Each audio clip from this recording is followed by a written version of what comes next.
Hello beautiful creatures in this new video. Le cours d'aujourd'hui est la contraception orale. Donc par définition, les contraceptions oraux sont des préparations administrées par voie orale contenant des hormones oestrogéniques et progestatifs ou seulement progestatifs de synthèse pour empêcher la survenue d'une grossesse chez la femme. Il faut savoir qu'il y a deux types de pilules. Donc les oestroprogestatifs et les progestatifs. Les oestroprogestatifs, soit combinés monodosés, monophasiques, biphasiques ou bien triphasiques, soit oestroprogestatifs combinés normodosés. وعندنا تاني les oestroprogestatifs séquentiels وهادو يمدوها les gynécologues ماشي les sages-femmes. Bon, وعندنا les progestatifs soit macrodosés soit microdosés. نبداو مع les pilules oestroprogestatifs. Le seul oestrogène utilisé actuellement en contraception est l'éthénylestradiol. بكري كانوا يutiliser le 17B estradiol. Mais par rapport aux avantages d'éthényl, qui est puissant biologiquement plus de 100 fois supérieur par rapport au 17B estradiol, donc on l'a utilisé ou l'éthénylestradiol. Cet oestrogène يكون في كاع les pilules. Donc les pilules كامل l'oestrogène راهو fixé. Donc toujours l'éthénylestradiol. Mais beaucoup de molécules de progestérone entrent dans la composition des oestroprogestatifs oraux. D'accord. Donc les progestérones, يختلفوا من pilule de génération à autre. Il faut savoir que les pilules oestroprogestatives, la plaquette تكون فيها 21 pilules, suivie d'un arrêt de 7 jours, appelé intervalle sans hormones. Donc la femme تشرب 21 jours et تقعد 7 jours sans pilule. في هذوك les 7 jours تصرى la chute hormonale ويجيوها les règles. في d'autres pilules, les plaquettes يكونوا de 28 pilules. Donc 21 pilules actives et 7 pilules inactives sont des placebos. Donc ce sont juste des comprimés sans hormones. Donc on dit pilule normodosée qui compte le dosage d'éthénylestradiol est 50 mg. Comme هنايا j'ai des exemples. Neogenum, c'est une pilule de deuxième génération. Après راح نحكيو على les générations. Donc فيها le levonorgestrel et l'éthénylestradiol. Le dosage en éthénylestradiol est 50 mg. Et le deuxième exemple, Stederil, la même chose, c'est une pilule de deuxième génération, mais donc combinée entre norgestrel et l'éthénylestradiol. Et le dosage d'éthénylestradiol est 50 mg. Inférieur à 50 mg, en général entre 30 et 40 mg d'éthénylestradiol, راح تكون oestroprogestatif combiné mini-dosé. Les pilules peuvent être monophasiques, c'est-à-dire les mêmes quantités d'hormones sont administrées tous les jours. Biphasiques, c'est-à-dire deux dosages sont utilisés selon les phases du cycle. C'est-à-dire une phase de cycle, يكون فيها un dosage d'hormones et l'autre phase de cycle يكون فيها un autre dosage d'hormones. Triphasique, c'est-à-dire trois dosages sont utilisés selon les phases de cycle.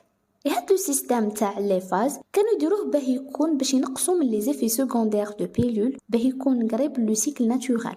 Par rapport aux pilules oestroprogestatives séquentielles, c'est une pilule dans laquelle, dans une première phase du cycle, 7 ou 14 jours selon les types de pilules, les comprimés ne contiennent que des oestrogènes, alors que dans une seconde phase, 15 à 7 jours, aussi ça dépend au type, donc selon les types de pilules, il associe un oestrogène et un progestatif. Ce genre de pilule, ils me donnent pour une courte durée. Ils me donnent les gynécologues, comme j'ai déjà dit, pour des indications exceptionnelles.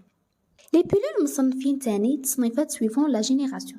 La première génération, on a l'éthénylestradiol, plus c'est combiné avec le norépistérone, norgestrénone, l'énestrénol. La deuxième génération, l'éthénylestradiol, combiné avec le norgestrel ou bien levonorgestrel. La troisième génération, l'éthénylestradiol, combiné avec désorgestrel, gestodène, norgestrel. Et pour la quatrième génération, l'éthénylestradiol toujours, plus drospirenone. Toutes les pilules de quatrième génération sont monophasiques. Il faut les progestérones de chaque génération يتحفظوا. باه كي نقراو la boîte de pilules نقدروا نعرفوا de quelle génération, نقدروا نعرفوا est-ce que c'est combiné ou pas, نقدروا نعرفوا toutes les informations essentielles sur la pilule, même les génériques. On a des exemples sur chaque génération. Donc, par rapport à la première génération, on a des pilules sur le marché. Nous allons directement à la deuxième génération. Donc, on a Adepal, Prénordiol, Minidril, Neoginon, Loginon, Microginon. Donc, nous allons à la troisième génération. Nous avons soit l'éthinylestradiol مع Gestodane, واللي كاينه فيها Méliane et Ménès, soit l'éthinylestradiol مع Désogestral. J'ai deux exemples, l'éthinylestradiol plus Désogestral, comme Mervelan et Mercilon. Et aussi l'éthinylestradiol مع Norogestral qui m'a Stédéril. Pour la quatrième génération, l'éthinylestradiol combiné avec Drospirinol, qui m'a Jasmine, Jasminel et Yaz. Par rapport à Yaz, Yaz est une pilule de 24 pilules actives et 4 placebos. Donc, le mode d'action des contraceptifs oraux ostroprogestatifs combinés. La plupart des contraceptifs oraux contiennent un oestrogène. Cette hormone bloque la production de la FSH et l'ALH par le cerveau. Elle réduit aussi la mobilité des spermatozoïdes par l'épaississement des sécrétions du col de l'utérus. Et comme les hormones produites par les ovaires, elles provoquent un épaississement de l'endomètre, c'est-à-dire sous l'œuf dans un état incapable de s'installer. Les indications du coq. D'où la contraception orale combinée aux femmes en âge de reproduction qui ont besoin d'une contraception sûre et efficace, aux femmes de toute parité et en nullipare, aux femmes qui sont en période de postpartum et qui n'allaitent pas, aux femmes en période de post-abortum. Les contre-indications des contraceptifs oraux combinés.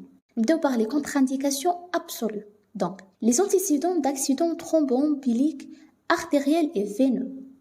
Les pathologies hépatiques cardiovasculaires oculaires d'origine vasculaire. L'insuffisance rénale chronique. Le diabète, l'épilepsie, les fibromes, les tumeurs hypophysaires, cancer du sein, cancer de l'endomètre, les fumeuses âgées plus de 35 ans, la migraine avec aura, c'est-à-dire avec des signes sensoriels, grossesse bien sûr, et toute hémorragie non diagnostiquée. Donc toutes les maladies auto-immunes. Par rapport aux contre-indications relatives, on a l'obésité, l'alitement prolongé, la déficience mentale, le tabac moins de 15 cigarettes par jour, l'ithiase vésiculaire, les varices, les antécédents d'hépatite virale, l'allaitement, les interactions médicamenteuses, les tumeurs bénignes du sein. Par rapport aux effets secondaires dangereux, on sait que toutes les pilules peuvent engendrer quelques troubles mineurs et les effets secondaires graves est en rapport avec une prescription inadéquate. Ces effets secondaires peuvent se manifester à différents niveaux. Donc, la première des choses, l'appareil cardiovasculaire. Les contraceptifs hormonaux agissent sur la coagulation et le métabolisme de l'eau.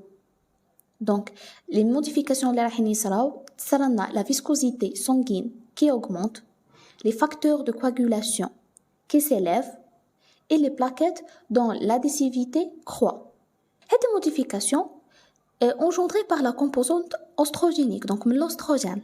Ces modifications sont discrètes en l'absence de pathologies préexistantes. Ils sont majorés en cas des antécédents hyperlipidémiques, en cas de diabète, en cas des accidents thromboemboliques et en cas de toutes les contre-indications liées à la contraception ostroprogestative. Le métabolisme des lipides. Il faut savoir que les oestrogènes augmentent les triglycérides, augmentent les VLDL, les HDL. Par contre, ils diminuent les LDL.